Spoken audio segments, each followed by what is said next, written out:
Have you ever done something that you wish you could take back? Like maybe you said something that you regret, or you hurt someone that you care deeply about, or maybe you made a choice that you can't undo. And I know sometimes it's a little awkward to even think about it. Maybe you're sitting here hoping that we will just move on quickly, or maybe you're even looking around wondering if you're the only person here who's even messed up like that. But here's what I want you to know.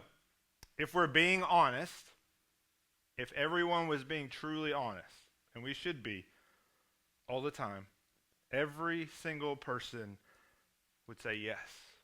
Because we've all been there. We've all had those moments. Maybe it was something that you said to a friend behind their back, or about a friend behind their back, or something you posted online, a lie you told, or a promise that you broke, something you did that you knew was wrong, but you did it anyway. And here's what makes those moments so heavy. You can't fix them. Just fix them. Right? You can apologize. You can try to make it right, but you can't undo it. It's done. And that word done, it usually feels like bad news, like a door is closed or a mistake that's permanent. That feeling that you get, it has a name. Guilt. And this guilt is this weight that you carry around that says you are messed up and you can't take it back. Some of you, you're carrying guilt right now. Maybe it's something from last week, maybe it's something from years ago, but it's there and you feel it. Maybe you hurt someone and you don't know how to make it right. Maybe you made a choice and now you're living with the consequences. Maybe you said something that you can't unsay. And the worst part, every time you think about it, every time you remember what you did, that guilt comes flooding back like a door slamming shut all over again. It's like this little voice in your head that keeps reminding you that you can't fix this. You can't undo it. It's done. That's the worst version of done. The permanent kind. The kind that feels like the door is closed or like the mistake cannot be erased. But what if I told you that there is another kind, a different kind of done? What if I told you that even though you can't take back that moment, Jesus already took care of it? The price for that choice, that word, that moment that you regret, Jesus already paid it before you even did it. So we're in our second week of our series, Done, where we are looking at what Jesus has already accomplished. Not what you need to do, what he has already done. And last week, we talked about how you don't have to earn God's love because it's a gift. You can't work hard enough to deserve it. You can't be good enough to earn it, but that's okay because why? It's already yours. And you don't have to earn what's already yours. This week, we're talking about the price. Because that gift, it wasn't free. Someone paid for it. And that someone was Jesus. So let's talk about what Jesus actually did. When we celebrate Easter, we're celebrating that Jesus resurrected from what? The dead. But before resurrection, there was a cross. One that meant certain death. And now to be clear, that death was not an accident. And it wasn't unexpected. And it certainly wasn't God scrambling to fix something that went wrong. In fact, it was the plan all along. You see, Jesus knew exactly what he was doing. He knew what it would cost, and as we'll see, he did it anyway. Again, not because you deserved it, not because you earned it, but because that's what love does. A few decades after Jesus' death and resurrection, the Apostle Paul wrote a letter to the church in Rome, where he wrote about how Christ's death and resurrection continues to impact us as Christ followers today. Check out Romans chapter 5 and verse 8. But God showed his great love for us by sending Christ to die for us while we were still sinners. Notice the timing. While we were still sinners. Not after we cleaned up our act. Not after we got our lives together. Not after we proved that we were worth it. While we were still right in the middle of our sin. And that's what sinners means here. People who are still stuck in whatever is keeping them far from God. Still struggling. Still carrying the guilt that we talked about earlier. Thankfully, God doesn't wait until we have it all together. This passage shows us that God moved towards us way before we ever thought about moving towards him. Which is really good news, because if you were here last week, you heard what Paul said a few chapters earlier, right? Romans chapter 3, verse 23. For everyone has sinned. We all fall short of God's glorious standard. Like we said, that's bad news for us, right? But in Romans 5:8, Paul has given us some incredible news. God didn't wait for us to stop falling short. He didn't wait for us to become perfect. He sent Jesus to die for us when? While we were still sinners. While we were still falling short. While we were still messing up. While we were still carrying the overwhelming weight of our sin and our guilt. That's when Jesus died for you. But how does that actually work?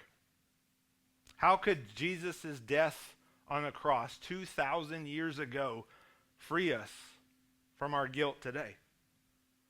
Well, Paul explained this in another letter he wrote, this one to a church in the ancient city of Corinth. Here's what he told them in 2 Corinthians chapter 5, verse 21. For God made Christ, who never sinned, to be the offering for our sin, so that we could be made right with God through Christ. Here's what that means. Jesus never sinned. Not even once. And that means that he didn't owe the same debt that we owed. And we just saw that we've all fallen short, but Jesus didn't. He was perfect. And because he was perfect, Jesus was able to do something that we couldn't do for ourselves. He took what we owed and he gave us what we earned. Check this out. Jesus took our sin and we get his righteousness. Jesus took our guilt and we get his freedom. Jesus took our death and we get his life. That's what the cross is all about. It's not just a symbol. It's not just a tragic story that we celebrate once a year. It's the moment when Jesus paid the price for every sin we've ever committed and every sin we will ever commit. And when he rose from the dead 3 days later, that's proof that his payment was accepted. That death didn't win. That Jesus, the price he paid, it was enough. It's done. But what does that mean for us? For our lives, and especially for any guilt that we're still carrying. Well, there's two ideas from our passage that we've read that I think can help us to make what we've read more personal. And the first is this.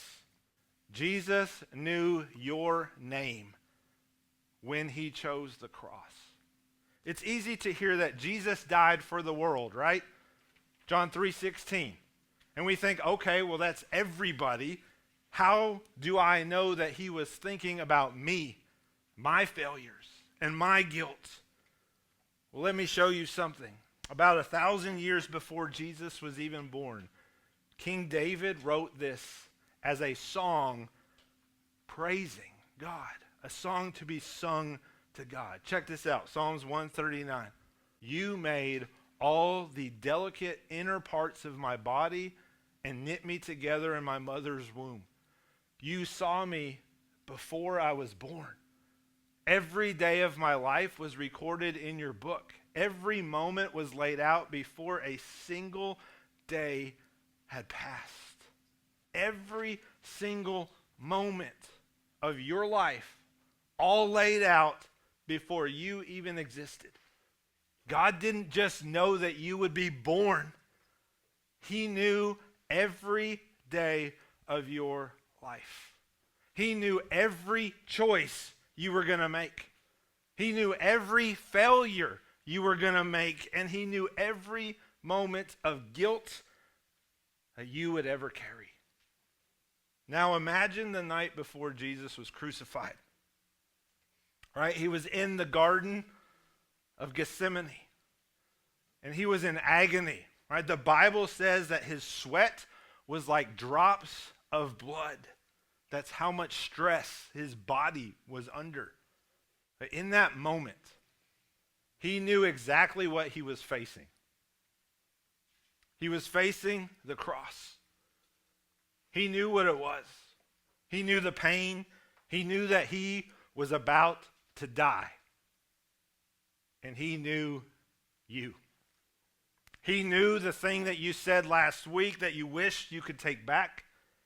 He also knew the thing that you will do next month that you'll regret. He knew it all. And his response was to face the cross for you.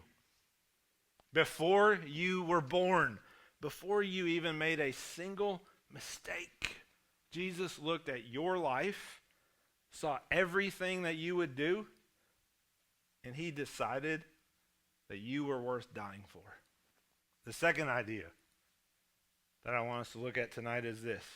Your freedom can't be taken away.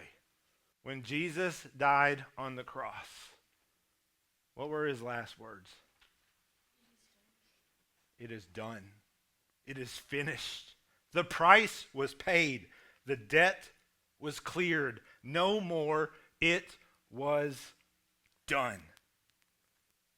But here's why the resurrection matters. If Jesus had stayed in the grave, death would have won. Sin would have won. The story would have ended there. But he didn't stay dead. 3 days later, he rose from the grave, and that again shows us that the price Jesus paid was enough. Death couldn't hold him, and that means it can't hold you either. Your freedom is permanent. So my question is, why do we still feel guilty sometimes?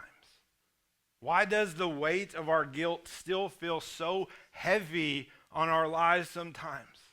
And that voice in your head, that one you know that keeps reminding you of what you did, that one that says you're not really forgiven, that's not from God. That voice wants you to live like you are still in debt, like you are still a slave to sin, like the price hasn't been paid, like you still owe something. But here's the thing. You don't. So the next time that voice shows up, the next time you feel that weight of guilt back on your shoulders, remember that the price has been paid, that the resurrection proves it, and nothing, not your past, not your doubts, not that thing you can't stop thinking about, nothing can take away the freedom that Jesus has given you. So if the price has already been paid, and if Jesus took care of it while you were still far away from God, and if your freedom can't be taken away, what do we do with that? So I want to give you 3 ways tonight to respond to what we've talked about. And the first is this: write a paid in full letter to yourself. And here's what we're going to do. This is going to be a quiet space, quiet place. I'm going to give you a piece of paper, and you're going to write a letter to yourself. One that you can look back on whenever guilt tries to rear its angry head and show back up. And at the top of it, I want you to write this: Dear, your name, the price has been paid in full. And then we're going to take a few moments, and I want you to list out anywhere 1 to 5 things, specific things that you have experienced guilt over. Not vague things, specific things. Maybe it's the lie that you told last week, the person that you hurt with your words, that thing you did that you knew was wrong, that promise you broke, the choice you wish you could take back. I'm going to take a few moments and want you to write them down, and most importantly, be honest with yourself and with God. I want you to look at your list. And some of those things that you have written down, they might be between just you and God.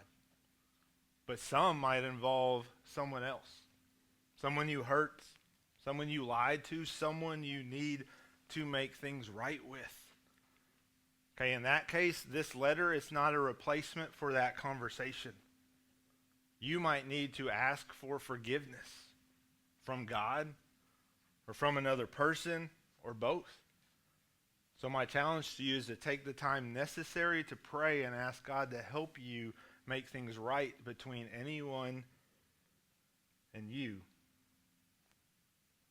that you may have hurt. Then after you've written down these past actions, words, or thoughts that you have felt guilty for, I want you to take a moment. I want you to look back over your list. And after each one or on top of each one, I want you to do this. Write this: paid. Because remember, here's what doesn't change. Jesus already paid the price. There may still be work that needs to be done to repair broken relationships, but the debt isn't yours to carry anymore. And now here's the important part. Don't throw that letter away. Keep it. Take a picture of it, put it in your phone if you want to, or fold it up, put it in your Bible, or put it somewhere that you'll be able to find it again. Because here's what's going to happen. There's a good chance that your guilt is going to come back. Maybe not today, maybe not tomorrow, but at some point, that weight, that voice in your head, it might try to settle back in your shoulders or keep telling you that it doesn't matter, that you're a failure. And when it does, you pull out that letter and you read it out loud if you have to, because the truth doesn't change based on how you feel. The price has been paid. You don't owe anything. You are free. It's done. The second thing tonight is this: offer grace to someone else. We've been talking about how Jesus paid the price for our sin while we are still far from God. He didn't wait for us to earn it. He didn't wait for us to deserve it. So here's the question. Is there someone in your life who needs grace, but you've been waiting to offer it? Someone who hurt you, and you're just holding on to it until they apologize, until they make it right, until they deserve your forgiveness. I want you to ask God if there's someone you need to forgive. not because they've earned it, but because you have been forgiven the same way. And to be clear, this forgiveness, it doesn't mean that what they did was okay. It doesn't mean that you have to trust them again right away. It doesn't mean that you have to pretend that whatever happened didn't happen. But what it means is you can stop carrying the weight of it. It means that you can release them from the debt they owe you, just like Jesus released you from yours. And that's not easy. The truth is, you might not be ready to do it tonight, and that's okay. But you can start praying about it. You can ask God to show you someone in your mind and ask him to help you take that first step towards letting go. The third thing tonight is this. Remember Jesus' sacrifice. Again, we're going to take some time to just be still. No distracting anyone. No phones or anything like that coming out. Just you and God. We haven't done this in a while, but I want you, as soon as you're done filling in your blanks, to close your eyes and think about what we've talked about tonight. The price has been paid. That your guilt has been covered. It's done. So close your eyes, and as you sit there in silence for a few moments, I want you to do one thing, and that is to say thank you. Not out loud, just between you and God. Thank him for paying the price that you couldn't pay. Thank him for not waiting until you had it all together. So we're going to take a few moments in silence, and then I will close us in prayer as we head to our small group time.